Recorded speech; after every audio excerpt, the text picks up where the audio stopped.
What's going on, guys? Welcome back to another video. Today I want to go over some tips for beginners on how to instantly improve your videos, whether you're just picking up the camera for the first time or you've been trying to improve your footage but you're just not sure how. We'll go over some things today that you can do to drastically improve your videos. So let's get started.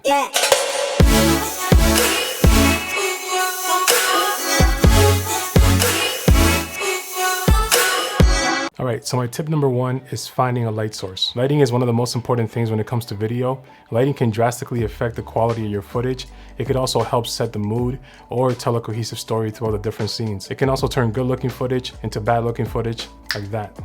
See what I mean?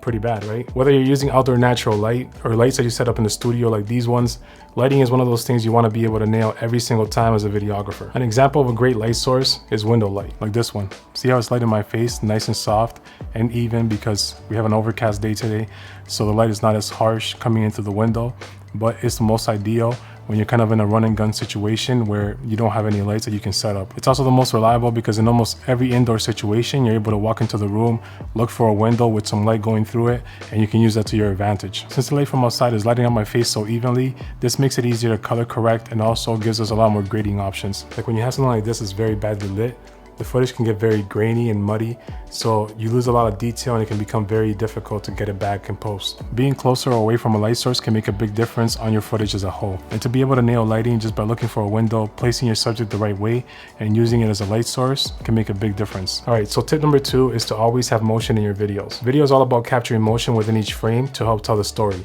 So if the camera's not moving and there's no movement within the frame, then it might as well be a photo. Using different camera motions can also help the story move forward. Like for example, panning into an object or a subject can help introduce the story to the viewer. Same thing with panning out, it can give the viewer a sense of ending, like they're leaving the story. Also, having a person walking across the frame can give the viewer a sense that the story is going somewhere. A simple rule that I go by is that if there's no movement happening within the scene, then I introduce some type of camera movement. When you have shots with motion, it looks like you put a lot more effort into the shot and also makes it a lot more entertaining for the viewer. All right, so tip number three is to always shoot with your edit in mind. Shooting with your edit in mind makes a world of a difference when it's time to sit down and edit.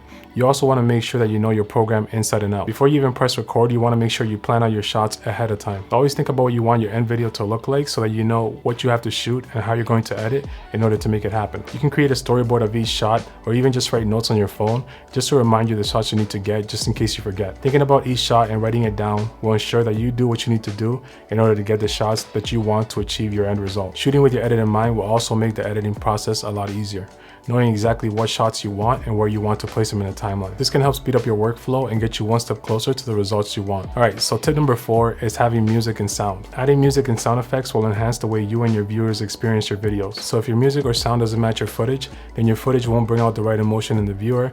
Therefore, your footage won't be as sad or as happy or as epic as the footage actually is. For example, here's some footage that I took of my kid running in the park with some music that doesn't match.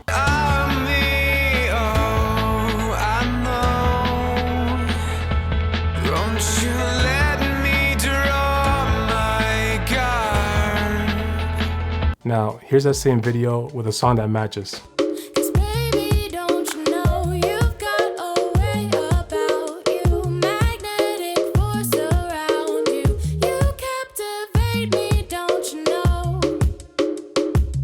Once you choose a song that matches to your footage, you want to edit to the beat, but make sure not to overdo it because sometimes it may seem very repetitive. Now that you match the song and went ahead and edited to the beat, now you can go a step further and add in sound effects. With sound effects, you can get very creative and incorporate different sounds that match your footage and make it feel more realistic. For example, here's some footage of the beach that I took from our last vacation where I added the sounds of the ocean to make it feel more realistic.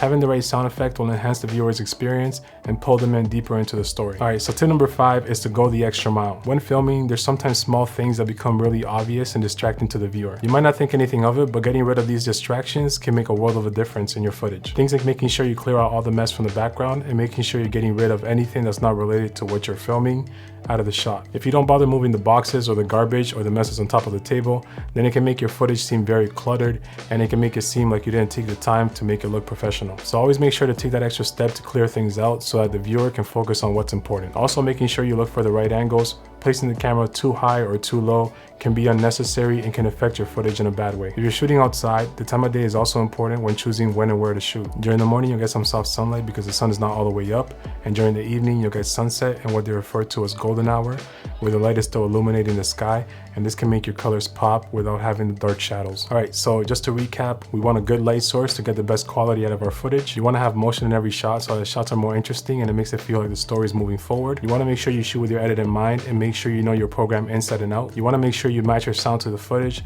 and make sure you edit to the beat without overdoing it, and also utilize the different sound effects to make it feel more realistic. Don't forget to go that extra mile and clear anything that's not supposed to be in the shot out of the way, and also make sure you're looking for the right angles to get the best shot. And if you're shooting outside, aim to shoot at different times of the day to get the best looking footage. And that's all I have for today. I hope you guys found this video useful. If you did, make sure you give it a thumbs up, make sure you smash that notification bell, and don't forget to subscribe, and I'll see you guys on the next one. Peace. Sorry if I'm a little bit quieter today, but my kids are sleeping in the next room, so I had to keep it down and just get it done. But let me know in the comments below if you like this versus like my upbeat kind of hyper voice, because you know, I'm a little bit of both. I'm kind of a calm person, but I can also be like very upbeat and, you know, loud sometimes.